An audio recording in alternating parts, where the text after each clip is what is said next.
Hello everybody and welcome to the latest webinar of the Speciality Tea Association, the European Speciality Tea Association.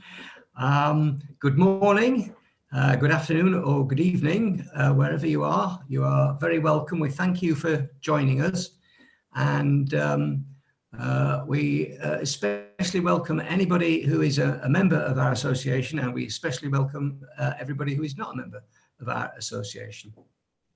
Now, we're really excited about tonight's webinar because the presenter, Joyce Maina, is one of our members, and also because we feel it's a really topical and also important subject that Joyce is going to be talking about. So just please remember, during the course of the webinar, you can put comments on the chat box, and you can leave questions in the Q&A, and we will answer as many questions as we can later on. So without any further ado, I'm now going to hand over to our presenter for this evening, Joyce Maina. Joyce. Thank you very much, David. And hello, everybody. And I'm really excited to be speaking to you today, sharing some interesting chat about specialty tea and linking specialty tea producers to consumers. By way of introduction, Joyce Maina. I run a little company, my own company called Cambridge Tea Consultancy. And my background is that I've had about 30 years of experience in tea, working all the way from tea production on the farms, as well as tea marketing, raw tea marketing, tea buying, tea blending. I've been really lucky enough to work for 3 big companies, Unilever and all its different brands, Lipton, PG Tips, etc. I've worked for Twinings as well, and I've also worked for Tetley and Yorkshire Tea. So actually 4 companies. So I've been really fortunate, because what that journey has meant is that I've learned a whole lot. You know, how different teas, how different people do tea, how different people process tea, how they work with producers, etc. So it's been really amazing for me. So tonight we're going to be looking specifically at linking specialty tea producers with consumers. I'm just going to try and share my screen now, and hopefully we can start.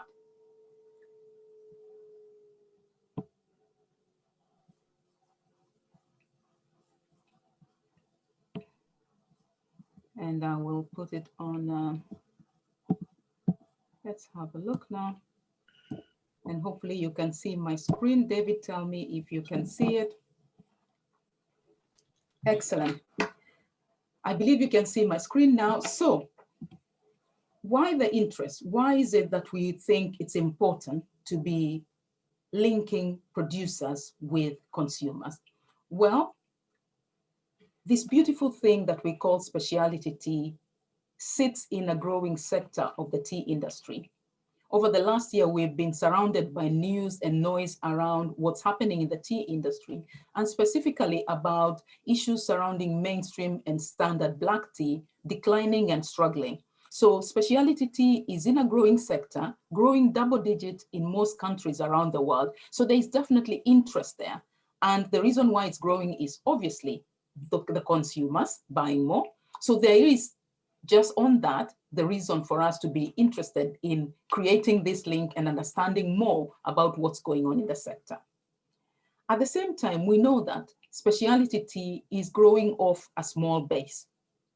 Why do I say that? We know that around the world, in most countries, the bulk standard mainstream tea still forms a big chunk of the tea that is drunk in these countries. In some countries, some of the very big consuming countries, up to 90–95% or even more. So we're growing beautifully in value, in volume, but of what is still a small base. There is also a lot of excitement around specialty tea. You know, we see that through all the different production products that are coming through, from cold brew to sparkling teas, multiple latte styles, and even crystals. So there's a lot of excitement because consumers have traveled around the world. They continue to travel, whether in person or virtually, as is becoming the case now. And through that, they're encountering and experiencing a lot of different teas that they do not necessarily see in their own markets. And that is creating that excitement. And that is what is fueling the drive, the growth that we can see. But at the same time, there is also some confusion. If you think about it, in different markets, specialty tea is defined as different things. In some markets, like the UK, where I'm based, in the supermarkets, anything that is not bog standard breakfast tea, mainstream, is classified as specialty. Decaf, any tea that might be single origin or slightly different, no matter what the quality of it is, as long as it is not bog standard breakfast tea, is classified as specialty. While in some other market, it's the exact opposite, the other end of the spectrum, where only the best super quality tea is classified as specialty. We know that in specialty tea, we're including everything, including infusions and herbs, but that is not necessarily clear to everybody and all the players in this space. So there is that bit of confusion, a bit of clarification that needs to be made, because as a consumer, if I'm hearing the words specialty tea, I'm thinking, well, what am I buying specialty tea or not? What exactly is it? Looking at it from the point of view of the producers, there is also a little bit of desperation. And why do I say this? In my interaction with different producers, well, one of the things that comes across very clearly as a message to all of us in the industry is that this excitement, this growth is encouraging people to grow more specialty tea, to produce different teas that are not the bog standard black tea. However, having made those teas, where are the markets? How do they reach those people who want to buy the teas? And some of them have actually found themselves stranded with teas, amazing teas that they've made, but not able to connect with markets. So there is a little bit of desperation there.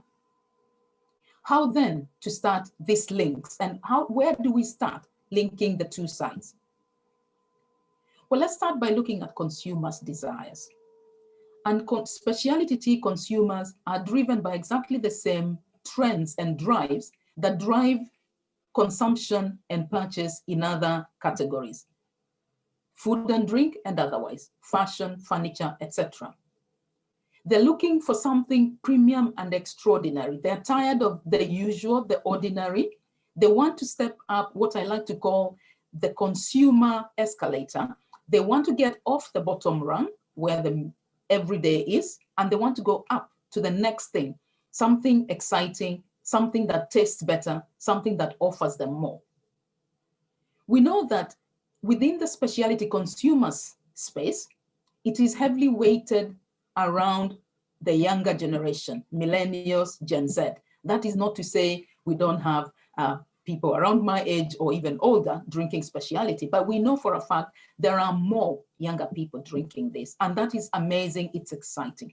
Because if there's one thing that tea needs, is younger people drinking tea, making it cool and thinking that it is cool.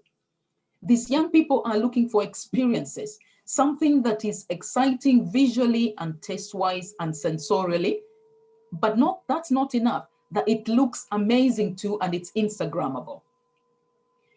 We know that the movement around the natural, plant-based and free-from is one of the fastest growing movements, and very much so in specialty tea as well. But here is the thing, it doesn't get more natural, plant-based and free-from than tea. And yet this specific message is kind of cluttered out in a lot of the messaging that we have on our brands and in a lot of the messaging and communications around tea and even specialty tea. We miss out an opportunity to bring out that naturalness, plant-based and free-from. As consumers have traveled around the world, in person or virtually, they encounter and experience other teas. You go to China, you taste all this amazing tea. And whether they've been to Nepal or India or Kenya or Tanzania, they come back home and they're looking to find the same teas that they've found out there.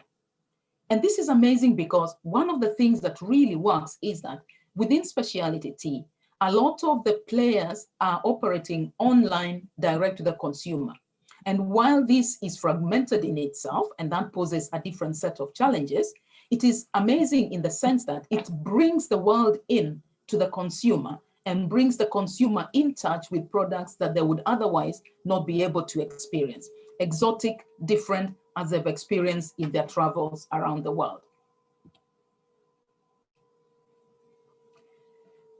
Never has there been such a clamor and insistence on products that are clean and sustainable.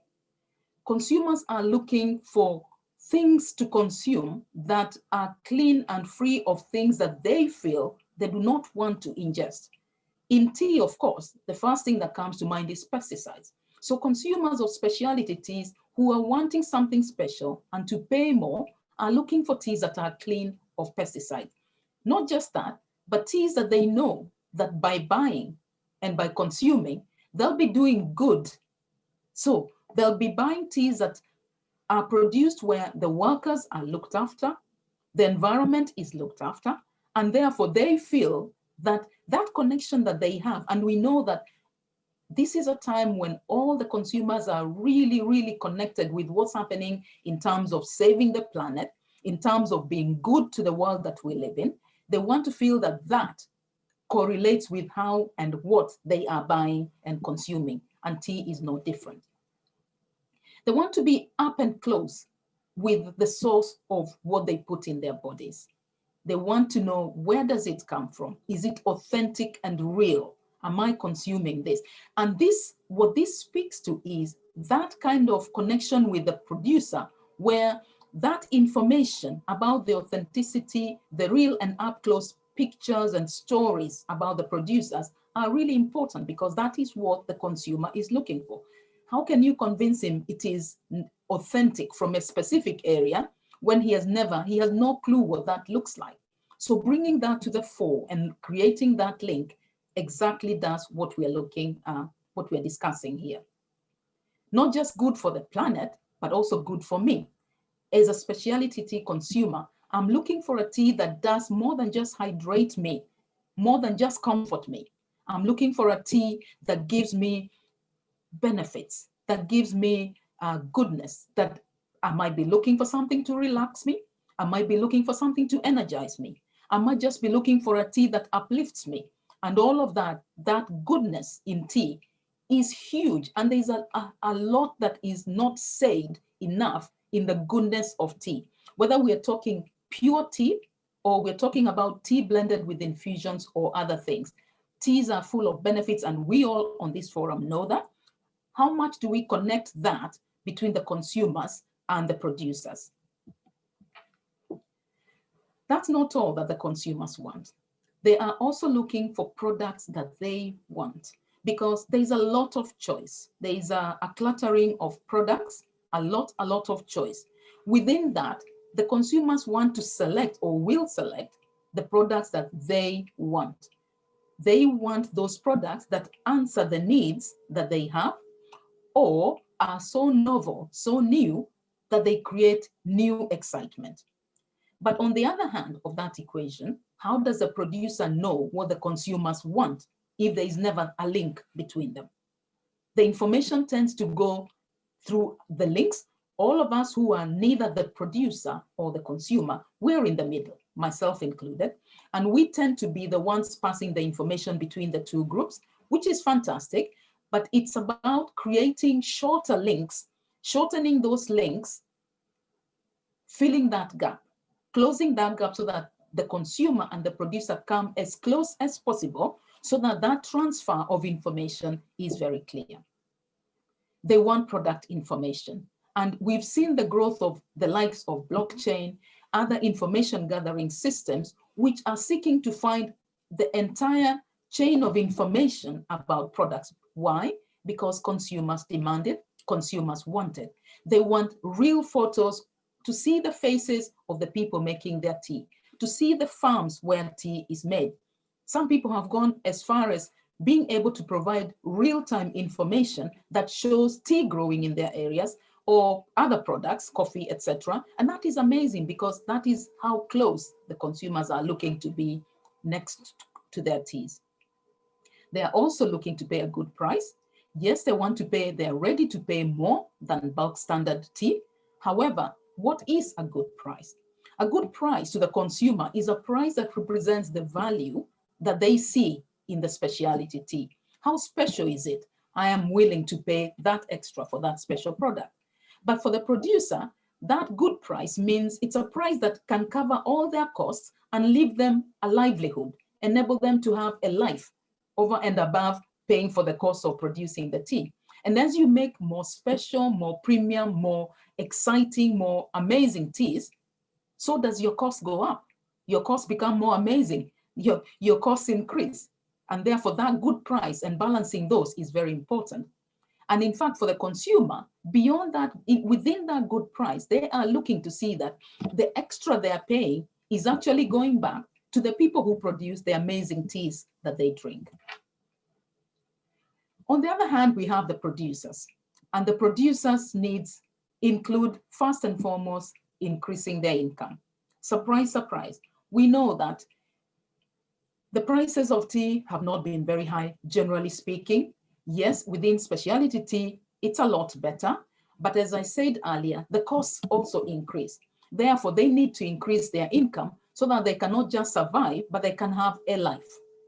They're looking also to safeguard their future income because remember, these producers, the production of this tea, the sales proceeds from this tea are not just their job, their pay for now, but they are also their retirement plan. So they need to be safeguarding that for their future and also for their children and their children's children, because that is what they've got as a source of income. They're looking to diversify production. They're all aware that they can see what's happened within the bulk standard mainstream tea. Prices continue to stagnate or go down. And they know that by diversifying products, that means that they can kind of tap into other markets where better prices are paid, where they can kind of reach more people, more consumers, and sell different products that will have different needs to satisfy for different people over and above bulk standard black tea. The ability to communicate your products as a producer is so, so important because as we saw earlier, consumers want product information. But how do you communicate your product in a way that the consumer today wants? The consumer today is looking for information on mobile. They tap their gadget and they can see the pictures and the information. They want all of that information. And the producer needs to be able to talk about their product so that they can be found, they can be understood, and they can be shown and showcased so that the consumers know what is special about their product. And enabling the producers to be able to communicate that is something that might seem obvious, but it really is not. Again, in discussions with various producers, this is one of the gaps that exists, that they know they would like to communicate. They are not necessarily equipped to do that, technically, financially, and in other ways.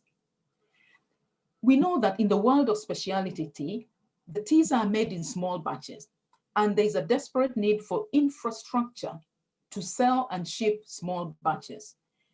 Air freight, courier charges, exorbitant, really, really high. In a lot of cases, it costs more than the cost of the actual tea. Therefore, meaning that the tea becomes very expensive and producers struggle to find ways to get these small batches, which they cannot take advantage of shipping large quantities on the water for. How do we get that to them so that the consumers can enjoy these beautiful small batches of tea without exorbitant charges to the producer? They want to understand their end consumer. I said earlier about us people who are in between the consumer and the producer, being all this time we've been very able to communicate between the two, and we continue to do that. But as the need on both sides continues to grow, to get closer, to understand each other, to know the issues, the highs and lows of either side, then we know that there is a need to bring those two parties together closer. They want to make teas that consumers love because they know by doing so, it means that they have more income. They sell more teas because then there's a pull and not always a push for the teas to be bought. And they love long-term relationships. Why? Because if you're committed to a producer, they know they can rely on you to buy their product, to move the product. That guarantees them income. That also means that within that long-term relationship, there is feedback, there is communication, there is sharing, and that means that they are in a happier place in terms of when they look at it long-term and see where going forward, what going forward looks like for them. The last thing I'm going to say about producer needs is one thing that comes across every single time I speak to a specialty tea producer: markets, markets, markets. This is speaking to the point I made earlier about desperation. This excitement has resulted in a good amount of specialty tea produced, but the markets have not grown in time or at the same speed at which production has grown. What that means is that there are a lot of people making beautiful teas, amazing teas, but being stuck with them and not knowing where to sell the teas. And opening up markets, linking up the producers to these markets remains the most important, the most burning question for producers. How then do we start to close this gap? Well, it might seem like a no-brainer, but really, dialogue is a starting point. Because if we can get the producers and the consumers talking directly to each other, then what that means is that they're hearing it from the horse's mouth, each of them. They get to understand what consumers are looking for. They get to understand what it is that they're not doing right, what they could do better. And they also get to understand what they're doing amazingly out of. And that becomes encouraging and empowering for them. On the other hand, the consumer gets a close understanding of what the issues are in the producer's world. What is he dealing with? When I ask for clean and sustainable product, what does that mean for the producer? What cost is it adding for them? What challenges does that throw him? So, and therefore, as a consumer, you sit back and think, wow, okay, when I'm paying more, this is why I'm paying more. And that is really, really important. And it might not be obvious how to get this dialogue, because obviously there are millions of consumers scattered around the world. There are many producers scattered around the world. But virtual is the world we live in now. And virtual is becoming more real than reality. And therefore, creating virtual forums for people to meet and discuss digital connections has become ever more easy, ever more doable. And so it should be that dialogue between consumers and producers can be done. I love tea education because I think if there is one thing that is the missing link in tea, is tea education. And that is the thing that kind of opens up minds to possibilities, to challenges, and to what can be done about those. And with tea education, it goes beyond learning how to taste tea or the history of tea. It goes to educating or sharing the knowledge about, like I mentioned earlier, what are the issues for different people? Producers, what is it that they deal with?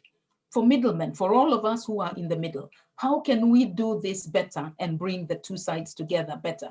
That kind of tea education that lets us understand and communicate that to both sides. For consumers and enthusiasts, the issues on the other side. What does it mean when I'm asking for more, when I'm asking for better? What does it mean? And crucially for decision makers, because we don't own all the decisions that affect specialty tea, particularly when we're talking about where tea is produced. And if those decision makers understand better what the issues are, good and bad, highs and lows, then the decisions made are going to be better and more focused. Promotion. If the entire tea cake grows bigger, then the specialty slice of that cake grows bigger too. And therefore, generic promotion of tea is one of the ways that we can grow the cake. And by growing the cake, we'll be inviting in more consumers and bringing them into contact with the tea. Events and expos at Origins. There are a lot of events that happen around the world. many more so in consuming market countries than in producing countries. Now, in my humble opinion, if we had more events at the origin, that would draw more consumers to those origin, that would bring the consumers closer, talking face to face with producers and experiencing the producers' world. It will, because we know that a lot of producers are not even able to attend expos around the world. So bringing them to those places would be a different way of bringing the two together. We know also that consumption of tea in producing countries is growing, and having these events and expos in those places continues to grow also the consumption of specialty teas in those places as well. Festivals, if you've been to a coffee festival, you know that the buzz, you know, it's throbbing, it's amazing. And recreating that kind of spirit in tea festivals would be an amazing way, because then consumers want to come. But not just that, you want to create that by bringing in real life producers, talking real life stories about real life tea production, not from a distance, but firsthand, personal. More about promotion, real producer stories, bringing the real story. The consumers, as I said, want to see the faces. They want to hear the voices of real producer stories, and real-time producer stories as well. Technology is such that we're able to do that. I love the idea of co-branding, because not many producers ever get to be seen on a packet of tea. They produce tea, it gets into packets, it gets into tins. They never really get to be seen. And it's not always possible. It can't happen for everybody. But the more co-branding we can do where producers can be seen, can be heard about, people can learn about it, the better it would be. Nurturing the tea culture is incumbent on all of us. We've talked about, and we have seen the growth of the coffee culture. And we've talked about it a lot, especially us in tea, looking at coffee and saying, this is amazing. It is incumbent on all of us to nurture that tea culture, both at origin and in consuming markets. And that's a whole topic by itself, because there's quite a lot involved in that. But saying that, we can learn from other products and see how they've done it. Research brings to us not just new varieties of tea, but it also helps to future-proof tea. Talking about new varieties, purple tea is one such thing that has been a result of research by the Tea Research Foundation in Kenya. Amazing product, full of goodness. And yet we see that the same challenges face these specialty markets. Lots of purple tea, not enough markets. Communicating the product, not very clear. And why? Because of all the issues we've talked about. And yet, whenever a consumer comes into contact with it and finds out more about it, they're really interested. So providing that research information that informs them, you know, this generation is hungry for information. Providing that information is what brings them closer, and telling them about the tea science and benefits that are found in the different teas. I quite enjoy reading posts by such as Tea Advisory Panel. They conduct amazing science and nutritional research into tea, and communicating that, sharing it on social media. That is feeding into what the consumer is looking for, which is product information. And the more of that we can give them, the better that we will be at connecting them. In growing all of this, we can borrow from coffee. Coffee has led the way, sadly for us, but we have to accept it. In connection and competitions, because connection and competition brings together producers and consumers. When you are the winner of a coffee category, the consumers seek that category, or they seek that coffee. And the same for tea. If we have these competitions where it's recognized and they know tea such and such has won this known competition, then that draws people not just to that one tea, but to find out about more other teas that can be in that space as well. Talking about competition and connection, it brings me to a point that I want to discuss a little bit about, and that's a universal one grading system. In tea, specialty or otherwise, there isn't one system of grading tea. What does that mean? For the producers, as well as the consumers, they are faced with different descriptions of the same thing. They are faced with not knowing categorically which one is better than the other, because there is no one clear system. And it's good to know that there are initiatives going on around developing grading systems. Tea Review are working on such thing, and the European Specialty Tea Association is also very keen on working on how we can maybe explore finding a way of grading tea that answers those questions. We can borrow from alcohol. We have seen the growth of craft beers, and we've seen that they bring very closely, the consumers are very involved. What hops have been used? Where do they come from? How has it been brewed? That close connection, again, that link is very much there. Whiskey tours and wine tasting visits. I have been on wine tasting visits in Italy, and it's amazing to sit in a vineyard, tasting wine, and getting the actual producer walk you through their tea, their wine, and show you the vines and the grapes. Now, more and more of that in specialty tea would be amazing. If we can create a real growing tea tourism, specialty tea tourism, that is a very solid way of bringing consumers close to the product, close to the consumer, close to the producer. We've seen the same with gin. A lot of gin tasting classes and bringing closer the consumers and the understanding of gin and how it is processed. Now, I feel that this is only a very short attempt at highlighting some of the issues, at highlighting some of the points that we can consider. It is by no means an answer to all the questions that we have. I do not have all the answers. In fact, what my aim is here is to ignite debate, is to start that momentum, to give us that trajectory that will maintain what we have now, because we have a product and a category that is growing beautifully. Can you imagine if the growth that we have now, double digit in specialty tea, was to continue 5 years, 10 years, 20 years? It would be amazing.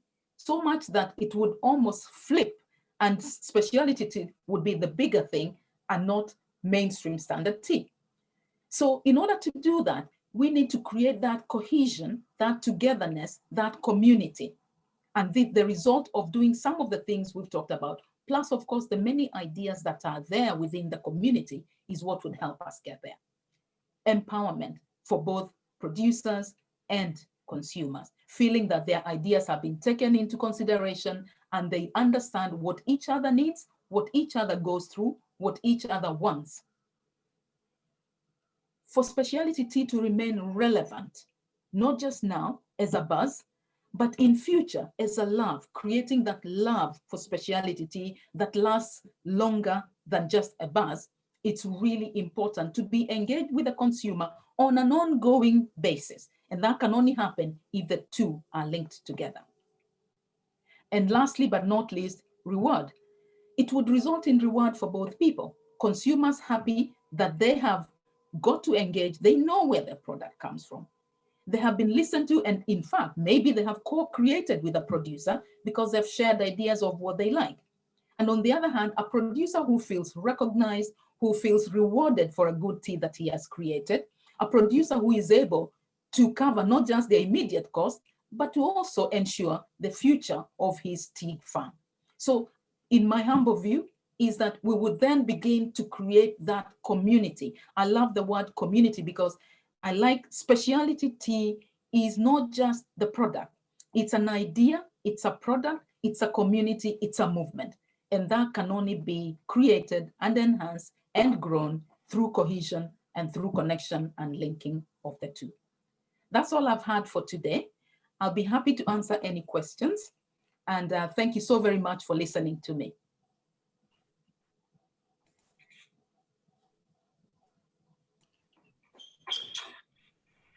Okay, thank you so much for that, Joyce. I personally found it really illuminating and challenging. I'm sure we all did too. You can remove your presentation from the screen now if you want. Thank you. Yeah, your passion and knowledge comes through so clearly, and I'm sure everybody has enjoyed that. For me, empowering producers is such an important thing, and such an important role for us, I believe, in our community. This is one of the reasons actually why this week the European Speciality Tea Association has introduced a new category for members, which is just for producers, because we feel that this is a really important part of what we all want to be involved in going forward.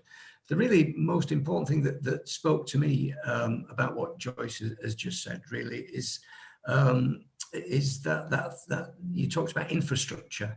And if we as a specialty tea community can help producers develop a commercial infrastructure and help them find new routes to market, then we will have done a really, really good job. So your presentation, Joyce, has engendered many, many questions. And I'm just going to we have 15 questions so far. I don't know if we can get through them all in the time remaining, but I'll make a start. So the first one came from Wouter Verelst, I think, a friend of yours. How could international brands such as Lipton, Pickwick promote specialty tea? If so, do you see examples of good practices? Wouter assumes that they have the power and resources to educate a wide range of consumers and enthusiasts. Thank you very much for that question. And yes, indeed, big companies are also playing in the specialty tea space. And you're right, they have the resources and they have the wherewithal to promote specialty tea. How can they do it? I think all the points that we touched on, for example, promotions and expos in origin countries. The big companies are able to sponsor these kind of activities. Because remember, a lot of the small specialty producers do not even have the financial wherewithal to do that. So the big companies have the deep pockets, can start to create the momentum by providing sponsorship. They are the sort of companies that have got deep enough pockets to be able to bring about the sort of virtual forums that we've talked about, which can start to grow the category, not just their brands, but the category, so that everybody else benefits. Okay, thank you. Nigel Milliken asks, or he says, that I agree with you, Joyce, but practically speaking, what can we do to shorten the value chain? Remember that Tommy Lipton marketed his tea by claiming that he was cutting out the middleman, but he actually was the middleman. Do you have a model for shortening the value chain? Excellent question, Nigel. I started by saying that I do not have all the answers. What I really want to do is ignite debate. And I'm really glad that you're getting straight into the debate. That is exactly what I'm looking for. We can make the chains, the supply chains shorter. I do not by any means expect that we will ever have zero middlemen. Because like I said, you got millions of consumers scattered around the world and millions of producers scattered around the world. And not everybody can speak to everybody. So that's not going to happen. But we can make it as short, as clear, as transparent as possible. Okay, thank you. Two questions covering the same subject. The first one from different angles. The first one from Lorella Lohan. Do you think that harmonizing the grading will help producers? And Volta comes in again. Would a one grading system not encourage commoditization of the specialty tea industry? In terms of wine, for example, this is also not introduced. A very good question. And definitely, once again, the kind of debate I am really trying to ignite here. In answer to that question, I would not have a straight answer to say yes or no, it will do. What I would like us to do as the specialty tea community is start to explore how can we make it easier, clearer for the consumer to identify what is better than the other, for the producer, on the other hand, to start understanding what the consumer is saying to them. So having that debate, my personal view is that it would not commoditize it. Instead, it would be, if it is worked out, remember, it all hinges on how have we worked out this one grading system? Is it universally agreed? And is it a fair, clear system? If we do that, then it will be able to do the job. Because in the case of coffee, where they have successfully applied it, it hasn't done that. Okay, thank you. Mohammed Bayad also asked a similar question: how will the one grading system work with tea? I think you've explained it to a point. I would add a question of my own here from my coffee background. The coffee specialty coffee sector has very clearly used a one grading system successfully for many years. Is it really possible that tea can follow that lead and have a clear system which benefits producers in terms of pricing and consumers in terms of quality? That is the holy grail in the one grading system for tea, is finding a system that does exactly that. It will not be done overnight. I'm sure coffee did not do it overnight. It will take time. But I think if we can find ourselves at that place where we have a system that identifies and rewards quality, taste, and all that, and then I think we'll be in a good place. Okay, thank you.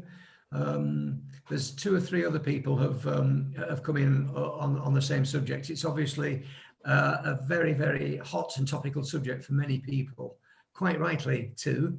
I'll not read them all out, if you'll excuse me, because we've got many other questions now. We're up to 21 in total. That is a record, Joyce, for our webinars. I think that means I've done the job right, because I wanted to ignite debate. So yes, exactly. We're having a debate. Exactly. Vincent Perrin says, do you think that geographical indications as a concept help to give value to specialty tea? A really good question. I think to some extent, yes, but again, because they are not done universally and in a way that is accepted and understood by all, it falls just slightly short. A few items work well. For example, Darjeeling, people know what that is, but it doesn't apply equally to all the other geographical areas. So that would, feeding that into the grading system, I think is what would work. Okay, thank you.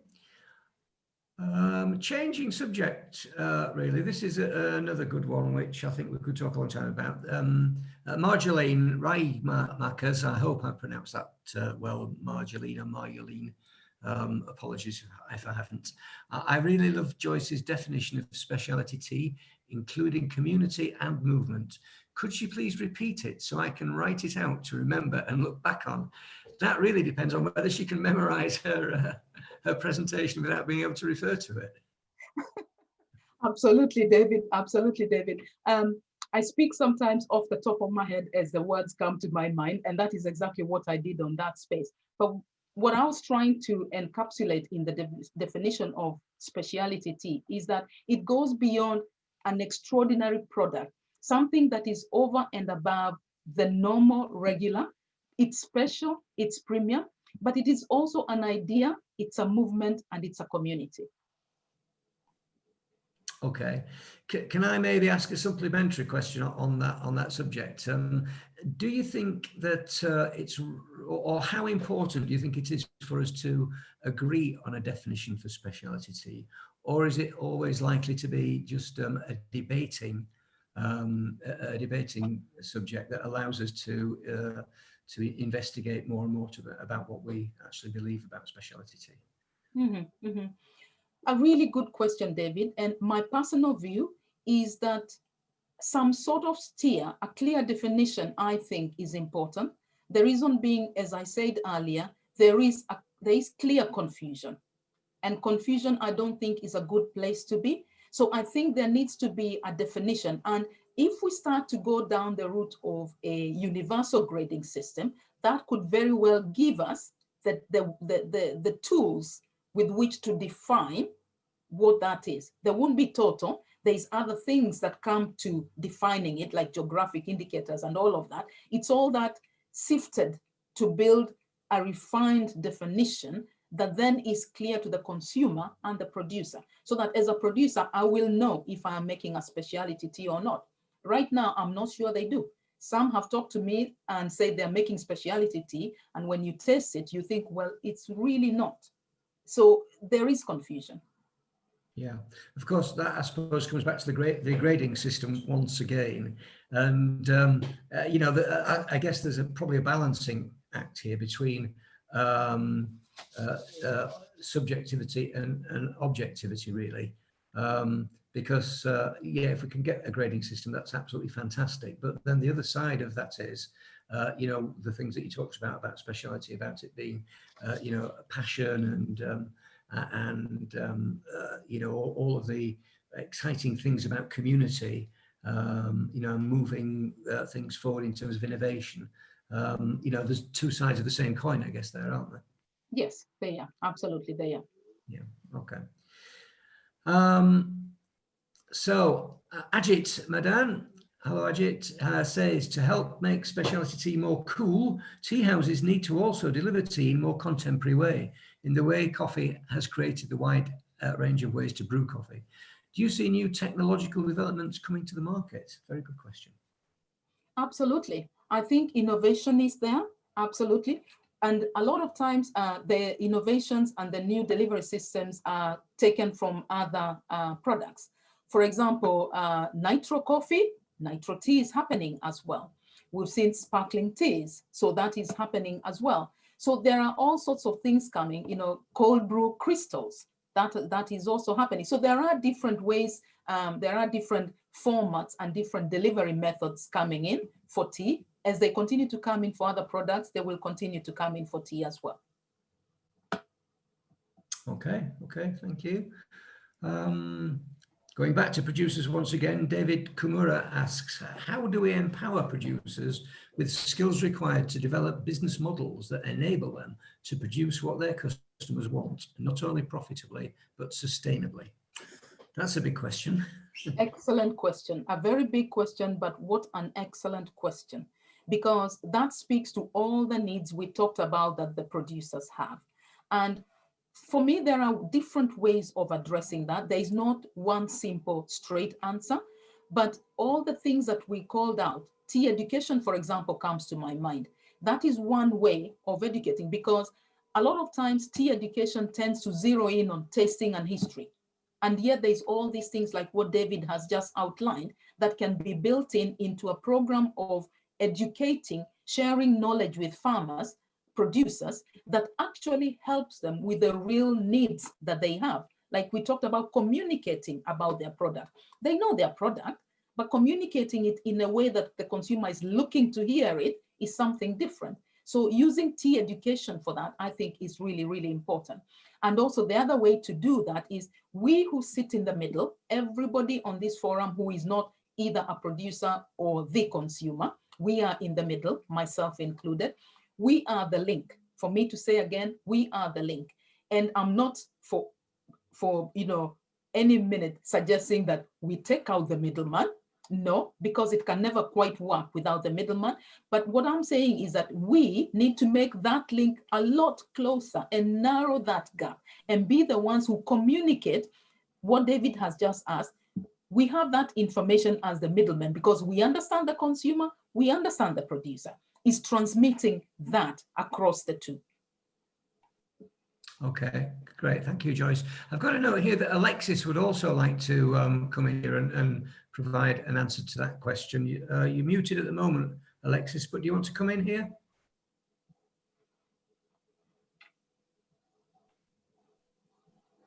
She's still muted. Alexis, are you with us? She's busy going through all of the questions. Okay. Okay, well, let's move on then. This may be a silly question, says an anonymous attendee. There's nothing wrong with silly questions. I ask them all the time. This may be a silly question, but practically and concretely, how do we connect with producers? Are there standard practices or venues for making these connections? Again, a good question, and you're absolutely right. The practicalities of some of these ideas need to be worked out. Back to my point again, igniting debate is about starting to have those conversations so that out of those conversations, we come out with a solid practicalities and ways to implement them. We have to start somewhere. So that is what I'm trying to do, is starting to have that debate, because the practicalities may differ from region to region, may differ from the size of producers to different size of producers. It might also depend who your middlemen are, because some middlemen are more capable in terms of linking and creating those practical links that you're talking about than others. So it's starting to have those discussions with the people directly in touch with you. So say, for example, who are your agents? Start to have those discussions with the agents. How can we get closer to the consumers? And together you start to create solutions and practical ways of doing it. Okay, thank you. Plenty more coming in, Joyce. You're not going to get home early tonight. No. Here's one from Kim Wong. What is your advice to an independent tea shop owner who currently has direct contact with a tea producer? I am based in Argentina. Also, how is Argentina tea seen in the tea market? A very good question, and thank you so much for joining us from Argentina. Lovely to hear from you. For someone who has a tea shop and dealing directly with the producers, I applaud you for that, because that is already shortening that supply chain, that gap that we're talking about. How can you connect them with your consumers? A good example for it, I might quote, that comes off the top of my head is, say you have a loyalty scheme for your for your tea shop, so that you reward the consumers who come in more often, bring in their friends, recommend your tea shop to other people. And you promise, as one of those rewards, you win a trip to my producer, to the tea garden. One of the things that absolutely amazes consumers is visits to tea gardens. They absolutely love it. And so being able to offer that is a very simple way of repaying that and actually creating that connection. And at the same time, creating positive noise around your tea shop, because then people want to win. They want to come with you to the tea plantations. And I know it's not practical for everybody, but now with the virtual world, as we have learned post-COVID, is that even virtually, you can take your consumers to a tea garden virtually, and they can enjoy that, and they would still find that amazing. Thank you, Joyce. We've still time for more. Here's one from where are we? Another one from Lorella. Lohan, do you think that helping producers to build some communication strategies will help them?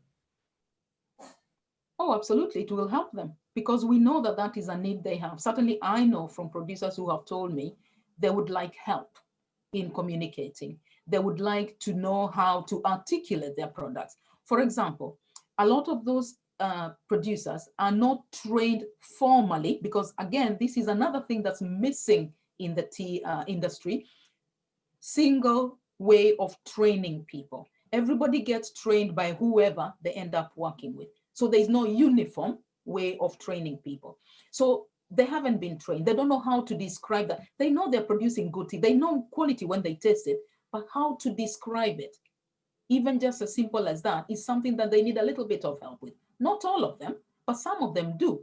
And some of those who do are the ones making the most amazing teas, but they're not able to articulate them because they're not a trained tea sommelier. They don't know the language that they need to use. Okay, great. Here's a cautionary question from John Snell. If you differentiate specialty tea from the rest, that may be very distracting and alienating, with the majority of tea sales being in the hands of CPGs and larger producers. Is it not in our best interest to raise all boats on the same tide with consistent messaging, but guidance to consumers through scoring and individual brand representation? It's a very interesting thought. Thank you, John. Yes and no. Personally, my own view, and this might not be the view of everybody, is not that we would alienate, because as it is, specialty tea already exists. So it's not like we would be creating it. It already exists. I think what is lacking is the clear distinction. And the distinction is not about saying one is worse than the other. It is about, like everything else, there are levels of. I like to talk about the consumer escalator. and the consumer moving from the bottom rung, moving up the escalator as he looks for more value, more visually and taste stimulation, which he's ready to pay more for. And we see this not just in tea or in food, in everything, whether it's fashion or furniture. There is a general appreciation that if you move up, you're getting better value, but you're paying more. And that is exactly what would be the case in tea. It's not about alienating something that is poorer. It's about saying there is a different level for everything, and you choose what level you want to be at. Thank you, Joyce. Mackenzie Bailey, if you're up for more questions, they're coming at you thick and fast here. Mackenzie Bailey says, Joyce, you raised a lot of great points. I liked how you highlighted the importance of tea education and bringing tea from producers to the market. Can you please give some talk about tea retailers you have seen who have built strong relationships with producers? In such cases, did they A, purchase from tea farms, or B, purchase from tea wholesalers, and then build relationships with the tea farmers afterwards? Tea retailers and tea farmers? Yes, yes. Yeah.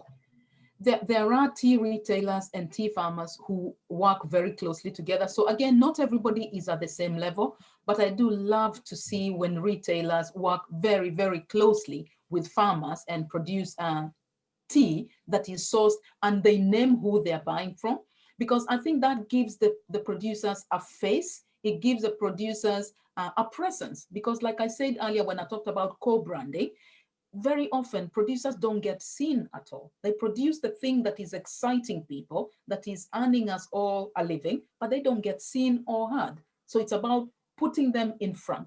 A few that have come to mind, say like M&S. M&S is good at that. They work quite closely with their farmers. I can only speak strongly about UK brands, UK, because I know them. And other brands, without being partisan, there are certain brands, and I won't go into names here because it is not fair, but I'm not here to promote any particular brand. But we know that there are brands that are working so closely with the farmers. They are very clean. They are very clear to put on their websites who they're working with, what they're doing to alleviate the issues of those specific farmers, and how they are actually willing to spend more of their own money to address those issues. And that is admirable. Thank you.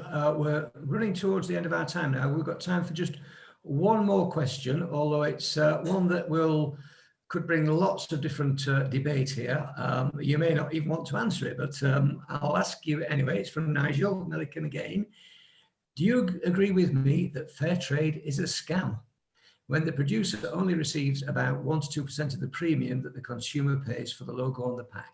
The rest goes on administration of the fair trade value chain and marketing as well, I would add to that. So do you want to answer that question, Joyce? Do you agree with Nigel that fair trade is a scam?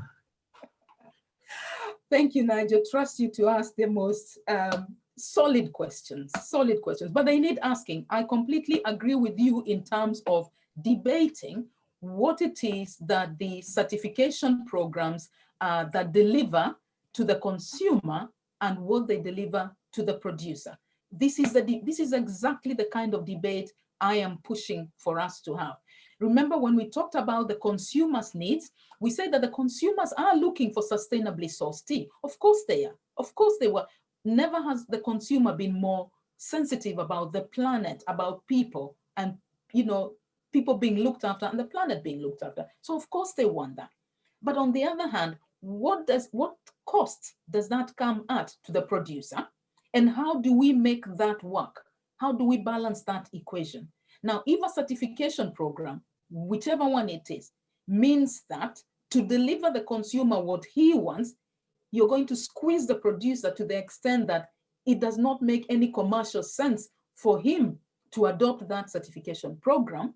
No wonder we see some producers making amazing teas, but they have no certification. They're not able to quote, I'm organic, I am certified by XYZ, because they cannot afford the money that is required to get certified. They've ticked all the boxes. They're clean, they're organic, they're paying the right wages, they're looking after their workers, but they cannot afford. And this is a the debate that I would like us to have. So I cannot answer because I cannot speak for any organization, but absolutely the right debate for us to be having, Nigel. And I hope that it is being heard clear and loud, and that the debate will happen. Okay, thank you very much, Joyce. You've answered over 20 questions there in about 20 minutes.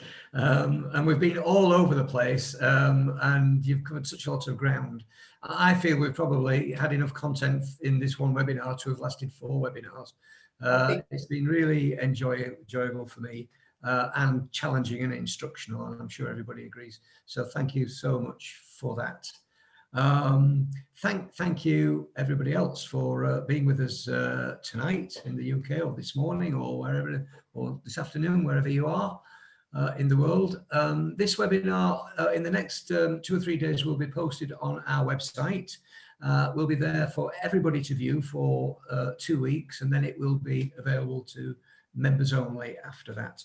The next webinar is on the 11th of November, which will be presented by Jason McDonald and Victoria Utumolan from the US. Finally, on Tuesday of next week, the first European Speciality Tea Association monthly newsletter will be published. Everybody on this webinar should get a copy of that, so please have a look and see what we're up to. Thank you so much for giving us your time. I hope you've all enjoyed it as much as I have. And we'll see you next time, hopefully. Goodbye, everybody. Thank you, everybody, and goodbye, and let's keep debating. Thank you, Joyce. Goodbye.